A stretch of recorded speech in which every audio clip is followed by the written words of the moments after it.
I'm just doing a bit of a de-weed around the cabbages and the broccoli, just to give a bit more space really, because I will be planting some more seedlings out shortly. I had actually put some direct sown, some kohlrabi there, but it's not actually appearing. So I've actually started some off in the polytunnel, so I'll just plant out the seedlings then.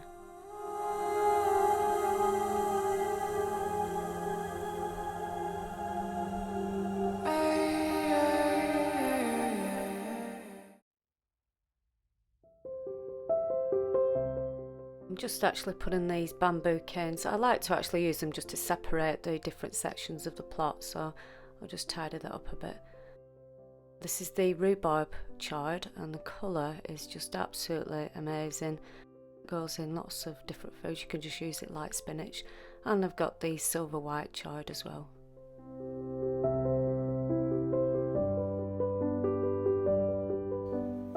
This is the Japanese wineberry that I keep going on about. It's one of my favourite fruits. It's absolutely delicious. It's a vine, and it tends to climb right up this trellis that I've got. But I give it a bit of a hard prune over winter time, so it's actually not as large, but it will grow back.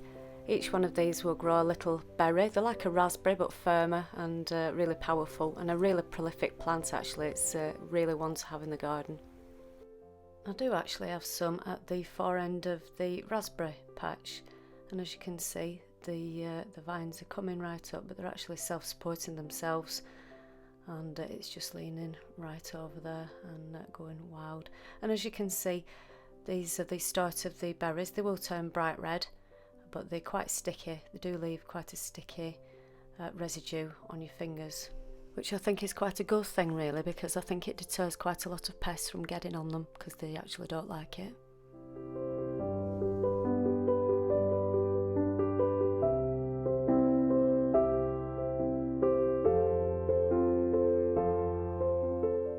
And this is the apple mint. I've got this and the chocolate mint in the herb garden, which I'll talk about in a different episode. Oh,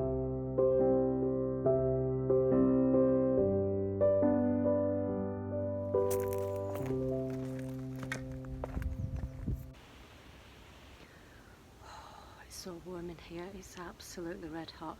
It's about 40 odd degrees. Obviously no breeze coming through. The door's been open all night, but it's absolutely, I'm perspiring. It's like a sauna, absolutely red hot. I can't even think. But what I want to talk about, well, there you go. As soon as that sun comes out, it just instantly rises the heat in here.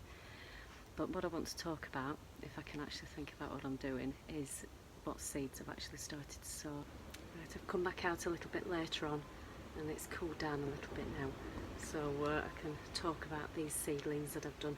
Now, I don't normally actually set off a second set of seeds. I set them off in sort of March, April time. Do the tomatoes at end of February sometimes, which I did do this year. And oh, just got dripped on. Well, that's cooling me down. So yeah, I normally do that, and then I don't sow anymore, and really I should do, because you know I can continue sowing throughout the year. So I've done this time. Radish and things like that I tend to do another sowing of, and maybe lettuce, but not other vegetables. So I'll just show you now what vegetables that I'm actually going to start off. First of all, we've got the pak choi, and I like doing them in these little containers here. I've been using these for absolutely years, about 5 years I think, and obviously some are a little bit cracked, but you know, I don't like to throw them away. They're perfectly fine. So I continue to use these, just wash them out at the end of a season and then reuse them. So these are the pak choi. They do look a little bit leggy, but when I actually plant them, I will actually plant them so that they're right up to the leaves. It will give a nice strong plant then as well. So I've never grown pak choi before, so I'm quite excited about trying to grow those. And then we've got the coriander, that's the one. Some coriander there, which I absolutely love, because it's one of my favourite foods is Mexican food. And I did actually sow some outside, direct sowed some outside, and that's done absolutely fantastic previously. I haven't done any this year directly, but it's done really well, and I've had masses of coriander with it, and it's gone on everything: salads, sandwiches, and obviously your Mexican food as well. So some of the herbs had actually started off in here earlier on in around about April time, and I did the basil, dill, coriander and oregano I think I did as well, and I planted it all. I got it to a good size in the polytunnel, then planted it out into the herb garden, and within a couple of days something just came round and ate it all, so that's a bit unfortunate. So but I'm going to try some more. I might actually plant some of this in the herb garden, and I might actually have some in the kitchen as well. I quite like having the herbs in the kitchen. Now in this one, this is Claytonia, and it obviously there's nothing there, it's not grown. It's a salad leaf, and I'd never heard of it before, but I mean, I'm just saying that I can just see a little speck of white, but it's not, yeah, it's not actually doing anything. I was actually wondering whether the mice had been in and ate them all, because I've got a bit of an issue with mice in the polytunnel at times. When I start off sowing, they like to come in and just eat all the seeds, so I have to cover everything up or put it on a high place that they can't actually get to. We've got seeds all over the place in sort of April time. So yeah, that's what's going on in that tray. And then we've got another tray here of the swede. So that's doing nicely. It's got a lovely purple stem on it, and the green leaves, and it's getting its second leaf as well, so that's quite good. I need to plant these out as soon as possible. It does say sort of June time really to stop sowing swede, but I'm a bit of a rebel when it comes to gardening, so I'm trying to push the boundaries a little bit with that. Hopefully they don't realise it was July when I planted them, but they're doing all right. I want these for Christmas because I love making the carrot and sweet mash, so we have it powder on our plates, so I can't wait for those. And then obviously I've got the chard. I don't know why I saw so much chard.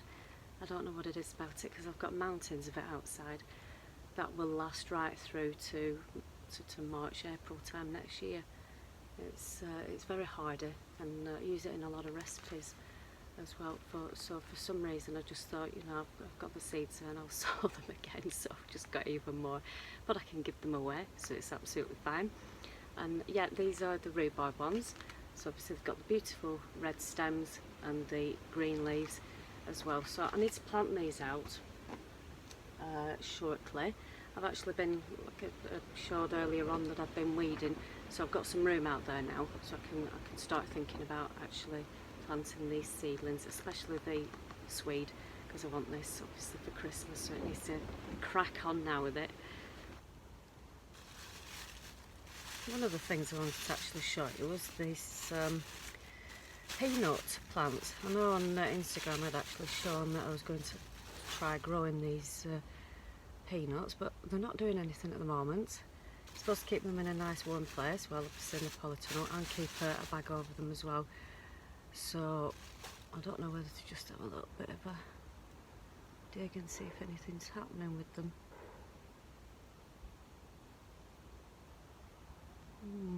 No, nothing at the moment. There's two in here, but yeah, nothing at the moment. It has been sat in the house for about 4 years or so, so whether they're just not viable anymore, I don't know, but we'll keep trying with it anyway. So just put that over there. And as you can see, the pink banana squash is sitting nicely on the bench there and flowering. And here we are down here. Little spiders looking after them for me. We've got some wonderful cucumbers, and as I've just looked over there, I've actually got another one over there as well. I think we've got a few going on down there, so that's quite exciting.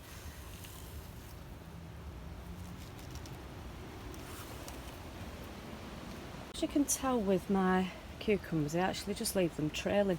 They are climbing up these tomatillos that I've got going here, so but I've actually got one trailing along the floor, and as you can see we've got a few cucumbers going on there. There we go. And really I think the best idea with them is to take them off, so it's you have one and then you take that one off, and then you have another and then you take that one off, and you so to go along like that. Now I did a hard pruning of them the other day and took all of the leaves off down below from where they're actually starting to grow, and then it just actually gives more energy to the fruit rather than the leaves. These are the aubergines. As you can see, absolutely loads of flowers going on, but no aubergines at the moment. I'm trying to hand pollinate them as well. We have got lots of insects, little spiders and things. Oh, bee over there. Yeah, you carry on. So I just need to go around really and just try, and I have tried a little bit anyway, but I do need to do some more hand pollinating, and obviously something's not happening with them. So I'm shining right now, so I'm going to have beautiful clear skin after all this. But these are the aubergines, and I've got 3 different kinds growing here, so I thought with actually talking about them I might as well tell you what kinds I'm actually growing, then you know. So I've got the white Casper, which is a white aubergine, and then I've got the early long purple, which is not very early because it's not doing anything, and I've got the Listarda Digandia, which is a purple and white striped aubergine, and they apparently absolutely love the heat. You need the heat with the Listarda, so I've given it heat. It's got heat, it's got care and attention. I mean, they have had red spider mite, and it's been quite bad actually over the aubergines, so I've tried to control it really.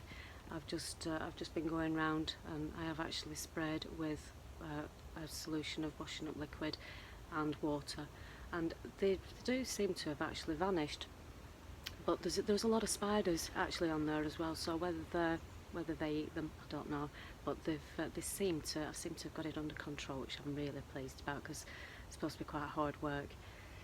So yeah, they're all doing the job. I've done a lot of pruning with them because they're quite leafy, as a lot of things are in this polytunnel, but I've done a lot of pruning already. But we've got tons of flowers on, so I'm going to get one of my children's paintbrushes and do a little bit of hand pollination, because I am determined, surely with 17 of them, that I should actually, just even one out of 17 would be much appreciated. So I'm going to carry on with it and see if I get any. Here he is, the pink banana squash, doing really nicely, but he's actually been taken over in size in the past week, which I'm really surprised at, because it was actually nowhere near, but it's actually spread across the path, climbed up the tomatoes, and there he is. He's absolutely huge, and if I can get him all in, absolutely huge. And it was really heavy, so what I've had to do is lift him up and just pop him on the potting bench, because otherwise it would have just snapped off. But yeah, really heavy, so he's actually taken over the potting bench, as you can see, with all the leaves. And I've actually got a few more growing there, some little ones. Just showing you the difference with the ones in the polytunnel to the ones outside. This is one of the larger ones, so obviously it needs a lot of heat, does this squash. So we're in the polytunnel, and I just wanted to show you a bit of an update on the squash that's going on. I've got a load of red curry squash that are about golf ball size, but they haven't actually changed size in a few months, so I was a bit concerned actually that I wasn't going to actually get any squash from it this year. Plenty of leaves, I mean leaves galore. I've had absolutely humongous leaves, and I think a lot of the energy were actually going to the leaves, so I have done a lot of pruning on this, and I've continued doing that for the past few months, because you'll notice within a few days loads of leaves just sprout back up again, especially in the heat of the polytunnel as well.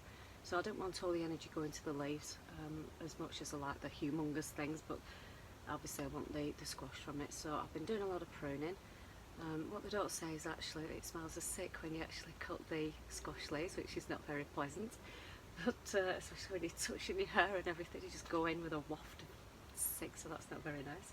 But it needs doing, so I'll do a little bit more on here. I've done a bit more this morning, but I've got a mass of small red curry going on, but I've actually found a humongous one, so yeah, I'm really pleased about that today.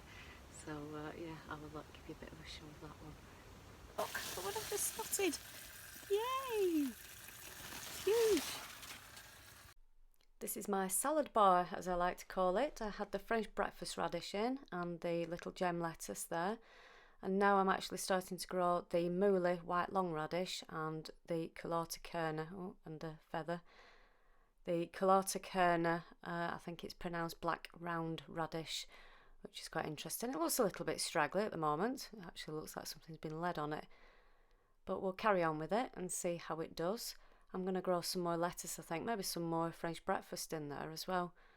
And it's quite good container. It keeps everything off the ground, and you get a lid with it as well, so it's good to cover up in the cooler months. I spotted a few slugs and snails in there as well, but not many, not half as many as what there would be if it was on the in the ground. So it's keeping it quite contained. So we're back inside the house now, cooling off, thank goodness.